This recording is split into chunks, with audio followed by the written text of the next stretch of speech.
Now, where do you think we're going to start? It is with Lionel Messi. What a week it's been involving him. So many developments over the weekend as well. And one man who is right across this story is Gary Cotterill, who we've sent out to Barcelona to get more information. Good morning to you, Gary. Now, first of all, it has been a remarkable 6 days. The biggest story at the moment, as you'd imagine. What is the latest with Lionel Messi's future? Well, I think the situation is much, much worse today than it was 6 days ago. Lionel Messi is much more determined to leave the club and go elsewhere than when he sent that famous bureau fax. The Barcelona board privately, I think, now accept that whatever they do, whatever they say, at some point Lionel Messi in some way is going to leave the club. And I think the fans now realise that the belief that a lot of them had right at the start of this, that this was all not just Lionel Messi, the superstar, spitting his dummy out, stamping his feet because something about the club wasn't to his liking. He'd done it a couple of times before, of course, to try and get his own way, threatened to leave twice. He's retired from Argentina because he wasn't happy with the way things were going, only to say, OK, I'll play again. This time it's different. This time his head and his heart is not with this club. His head and his heart is elsewhere, it would seem, Manchester City. And so you have this incredible situation where one of the world's best players, the talisman of Barcelona, Barcelona's captain, is now a Barcelona rebel. He's officially on strike, say Barcelona, because he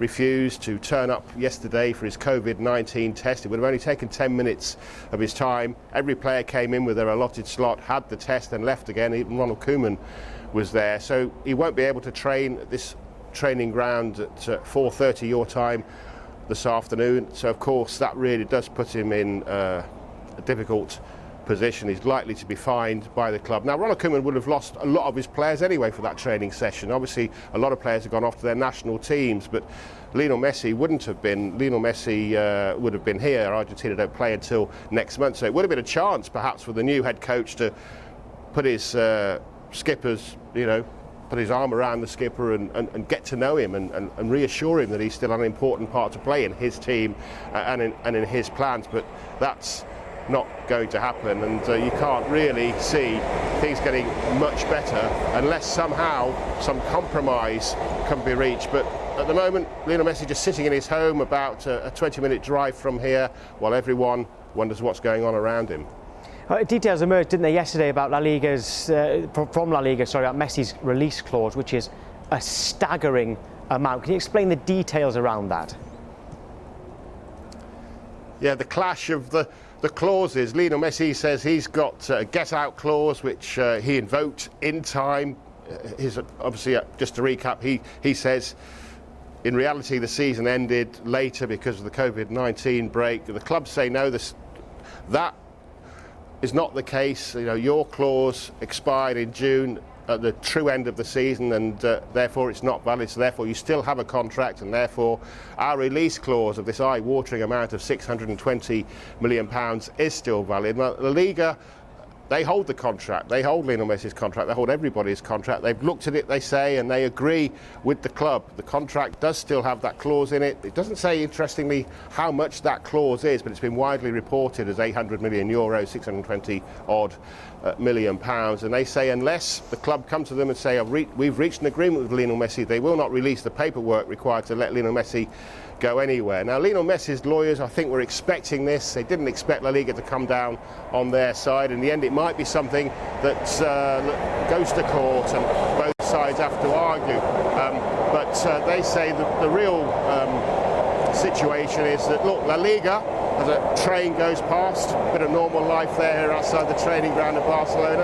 La Liga, anyway, wouldn't they, would back Barcelona because Lionel Messi is one of their main assets. They've already lost Cristiano Ronaldo. To lose the other of the world's best players, Lionel Messi, in quick succession would really affect their brand. And globally, the TV sales, etc., would be hit. So they would say, wouldn't they, that they support Barcelona in this row. In the end, La Liga, UEFA, FIFA won't have any say if it does become an issue in the courts. It'll be for the lawyers to decide. Yeah, that was one of the longest trains in the world that went past you there, Gary. But hopefully you can hear this question as it's gone briefly, right? You've been in Barcelona for several days now. We've seen protests, we've seen images of fans upset. What's the feeling like in the city?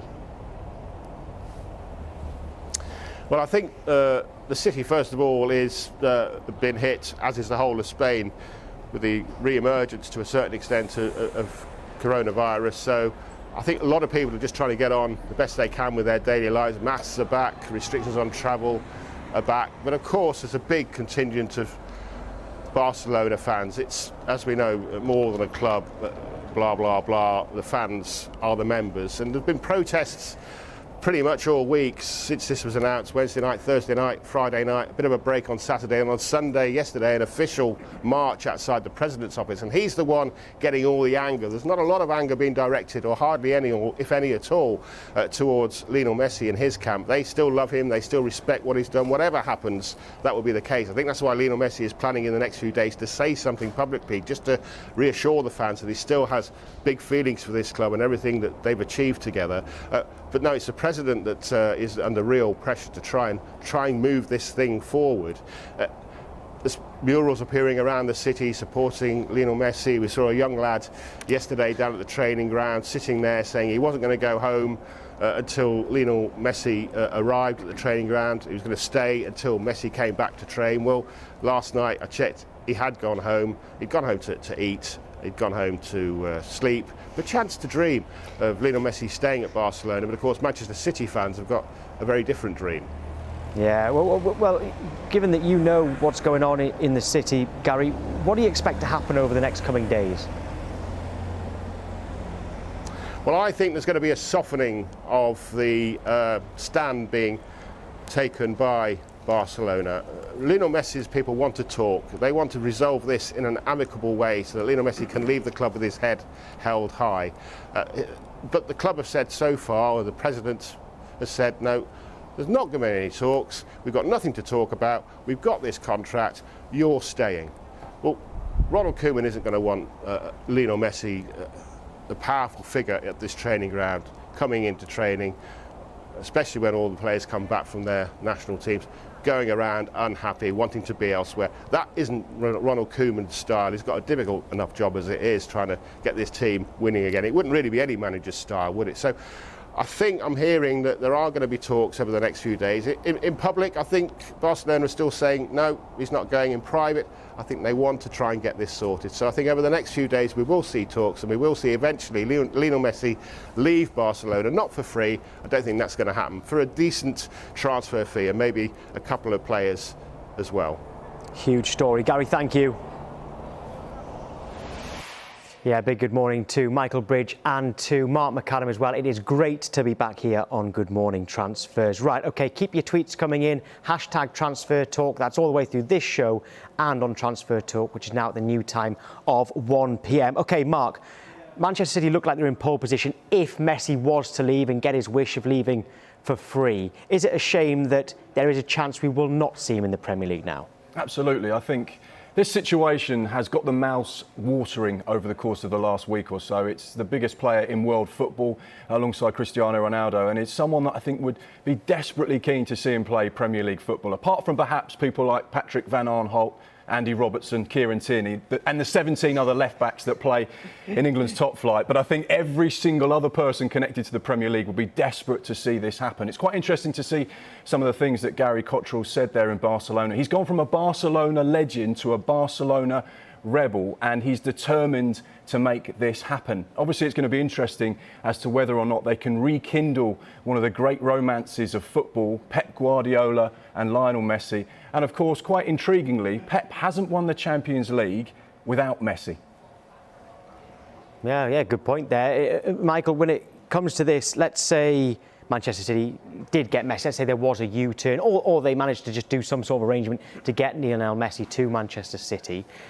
How good would that make them? And I guess I'm asking, would that make them unbeatable?